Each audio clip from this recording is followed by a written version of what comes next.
think of getting a vacation rental in a historic and culturally rich city, it makes total sense if London comes to mind. One thing that might not is the fact that you could be sleeping in a library. Sounds quiet enough, but the architecture here is obviously a little different from most places built in '09. That's because this was built in 1709, and it's hidden at the top of St. Paul's Cathedral in the British capital. The space was recently renovated, and Airbnb says whoever gets to do this will be the first person to stay overnight here since World War II, when it was guarded round the clock. 22,000 books are on hand, and the price, $9 for the night, and that includes dinner and breakfast at a nearby restaurant. Folks have to sign up for the chance to stay, and it'll be limited to a maximum of 2 people, but what an opportunity for a literary luminary.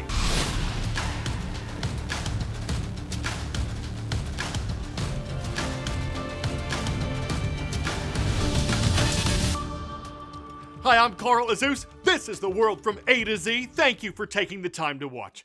Yesterday, the Reuters news agency reported that there was an uneasy quiet in the Haitian capital of Port-au-Prince. News broke this week that Haiti's Prime Minister Ariel Henry would resign from his job.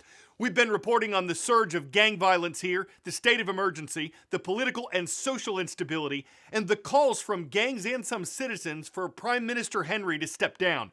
Plans are being made to appoint a new temporary leader of Haiti and a government to help with the transition, but whether that'll bring lasting calm to the long-troubled country, the poorest nation in the Western Hemisphere, isn't known yet.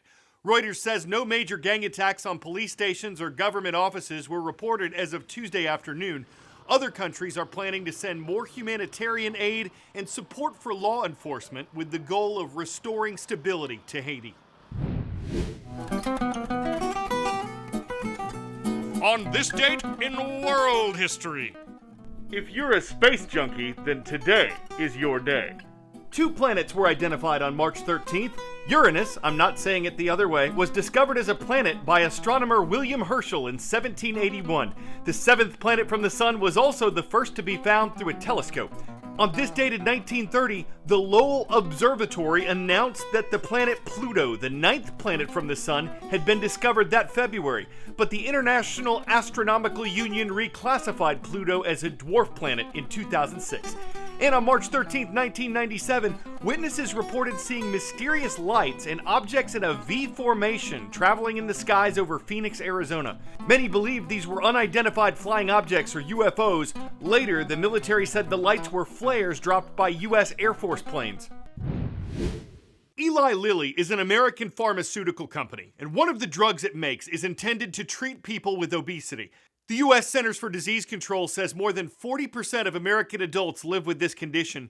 The medicines available to them have increasingly become popular with people who don't have obesity, but who use the drugs anyway to lose weight. That issue was addressed in a controversial ad from Eli Lilly that aired during the Oscars earlier this week. As Hollywood's biggest stars hit the red carpet for the Oscars, pharmaceutical company Eli Lilly rolling out a new ad aimed against the vanity use of weight loss drugs. Some people have been using medicine never meant for them, for the smaller dress or tucks. The advertisement not specifically mentioning Lilly's drugs or its competitors, which are approved by the FDA for diabetes and chronic weight management. People whose health is affected by obesity are the reason we work on these medications. It matters who gets them. But recently, getting the drugs to the right people has been tough. I have seen dire shortages of medications with my patients. This has been a major challenge. Patients flying to different states to get these medications. Another issue, according to Dr. Fatima Cody-Stanford, is that these drugs, which mimic hormones to reduce appetite and affect how our body produces insulin, were only intended for a very specific use by a very specific set of patients, those with type 2 diabetes or obesity. We have no science to back the use of these medications outside of the context of those clinical conditions. There are 0 studies published in any medical journal, both here in the US, around the world, that look at vanity use of these medications. Eli Lilly CEO hoping the message is clear. These medicines were invented for people with a serious health condition. They're not invented, just to have someone who's famous look a little bit better. Not everyone agreed with the ad. Some critics accused the company of being insincere about wanting to help, while others said the high costs of the drugs alone make them unaffordable for some of the people they're intended for. Upward knowledge. What is the name of Japan's northernmost island? Osaka, Manila, Hokkaido, Okinawa. Characterized by mild and vibrant summers and snowy winters, the northernmost island of Japan is Hokkaido. Take a look at the terrifying moment a skier finds a hidden waterfall in the snow by plunging into it. It happened in Hokkaido, Japan. As the skier was traversing the snowy landscape, he suddenly falls into a sunken hole in the snow, tumbling some 20 feet to the base of a flowing waterfall reportedly caused by a natural hot spring. The New Zealand man wasn't hurt, but did face a struggle to get back topside with the fall's water rushing down on him. He was able to eventually clamber up the hidden chasm's wet walls with his skis in hand and his GoPro still recording the entire ordeal. Doodling, which some of you might be doing right now, used to be thought of as something people did whenever they were distracted. More recent research suggests it can actually help you pay attention and in some cases better remember what you're listening to while you do it. Of course, it also serves as a creative outlet and has for centuries, even for some painters of art's great masterpieces. Often when we think of art, we picture masterpieces from the likes of Michelangelo, Da Vinci, and Picasso, among others.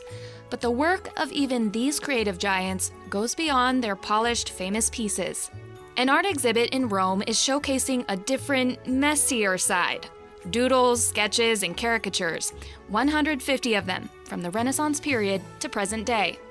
Often the doodle is seen as a marginal phenomenon, but in reality, doodles are part of the creative process and therefore an important part of artists' creativity. The idea of the exhibit is to show part of the creative process behind a masterpiece. Often hidden or forgotten, doodles and sketches have always played an important role. Before the modern age, scribbled drawing took place in the margins of works of art. Those great works that were finished and were a process of very precise drawing work. In moments of leisure, of graphic play, the artists in their workshops would let their pens and charcoals wander on the walls of the workshops, on the backs of their drawings. Eventually, these wandering doodles found their way from the back of artwork to the front and center of canvases. The scribbles of great masters aren't the only works on display. The exhibit juxtaposes them to the artistic musings of everyday people. Doodles scrawled on an 18th century bank register from Naples, and engravings on ceramic jugs from prisoners in the 19th century. The Golden State of California is the start of today's World of Viewers segment. In the city of Live Oak, we've got Mr. Aristegi's class online. Hello to everyone at Live Oak High School. And in Tucson, Arizona, we want to recognize our viewers at the Cape School, part of Pima County Juvenile Detention Center. Thanks for watching. For today's What in the World segment,